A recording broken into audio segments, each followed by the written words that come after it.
Hello, welcome back to my YouTube channel. My name is Nadia. I'm a Vedic Astrologer and Psychic Medium. So today we are going to talk about the energy update between 26th of September until 3rd of October, which means in the next 1 week. Alright? As usual, I will divide my explanation into several parts and the timestamp will be in description box along with my personal details if you're interested to book a personal reading with me. Now, well, this week, they're not much going on, to be honest. The only thing that is happening, we have a powerful full moon in the sign of Pisces, and then around the 2nd of October, we're going to have Mercury move to Virgo. All right. So let us now focus on the upcoming full moon. So we're going to have moon in Uttarabhadrapada, all right, and sun will be in Hasta Nakshatra. So you can see here from the color push kundali, it's activating the Dushtana houses, right? Which is the 6th house and then the 12th house.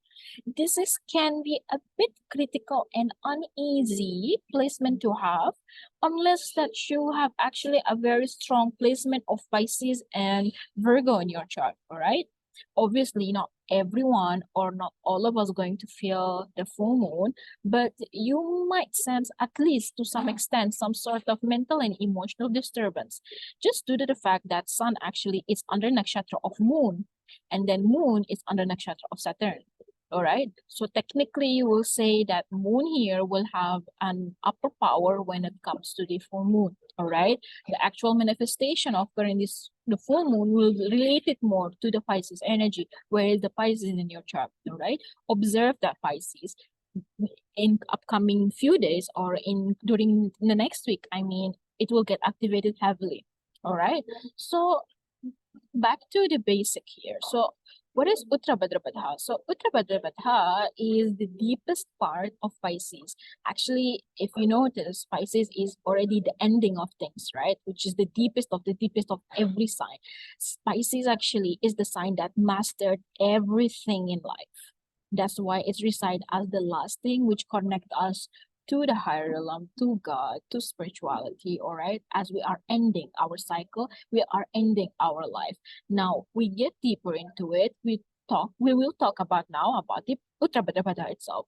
Uttarabhadrapada is in the middle of the Pisces. So that means it's on the verge of death, you can say, on the verge of ending, on the verge of birth and rebirth, right?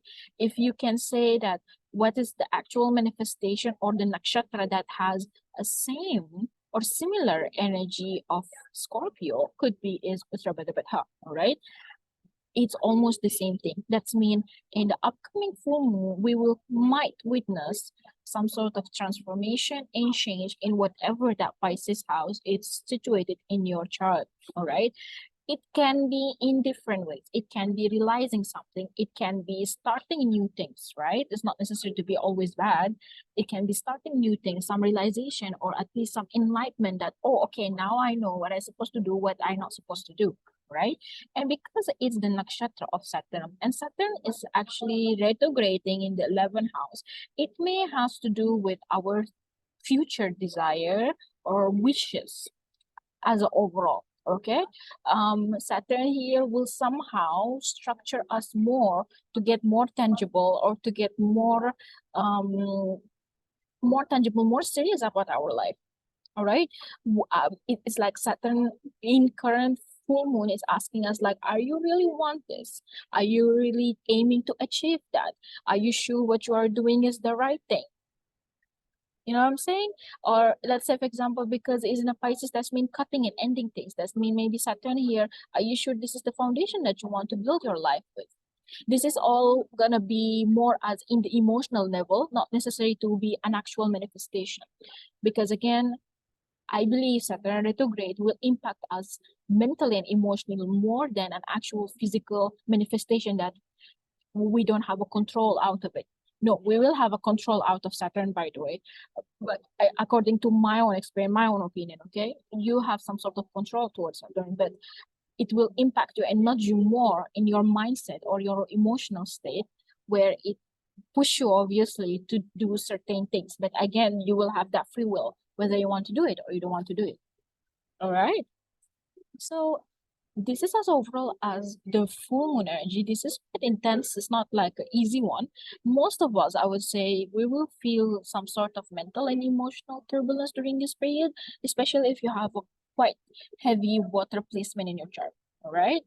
But again, it not necessary to be in a bad way. Pisces can be also new beginning, right? Birth, traveling, discovering new things. So as overall, I believe it will be a good period. Okay. Okay, so now let us talk about the Mercury. Mercury will be in exaltation for the next 3 weeks now. Okay, so we're going to have Mercury conjunct Sun, conjunct Mars in the sign of Virgo, right? And it will be exalted. So what does that mean? So Mercury obviously here will be in the maximum power, which means it will eventually bring us a good transformation, a good change when it comes to economy, when it comes to finance as a overall. um if you're actually going right now to any legal issue, financial issue, some issues, even like miscommunication, misunderstanding, things like that, all right, which has to do with practicality, business, finance, and work. Maybe Mercury moves to Virgo right now, it will enhance the situation and get things done, all right, or get things on track, or just fix things, solve things. If the sixth house is a house of issues, if the Virgo is the sign of issues, now the Lord of it sitting and coming to it as if like, okay, guys, now I'm going to solve the issue. I'm going to solve the problem. Please calm down, everyone. Okay, okay. And then Mercury here is conjunct Mars, is conjunct Sun. So it's creating Buddha Aditya Yoga, all right? It shows our intellectual skill, our ability to solve issues, our mindset somehow will start to change, will start to become clearer, will become maybe smarter during this period, right? And become more clever in some way or another. And then add on the element of Mars, that's mean taking action, which means we wouldn't be hesitate to take an action, to take a decision, or to just go ahead with whatever we feel like is the right thing to do. All right. As overall, I think Mercury in Virgo, I mean, no doubt, this is the best Mercury placement ever. All right. Add on that we have Mars. It feels really comfortable here.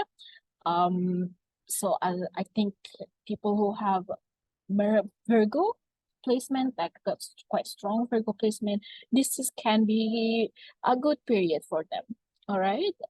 As long as you really can control your mind, because Mercury also ruling our mind. All right. So that's it for today. Thank you so much for your time. Thank you for listening. And as usual, if sorry, as usual, I will link all the articles that is could be beneficial for you in the description box. All right. So thank you so much. Thank you for your time. Thank you for listening. Wishing you to have a wonderful and beautiful week. See you soon. Bye.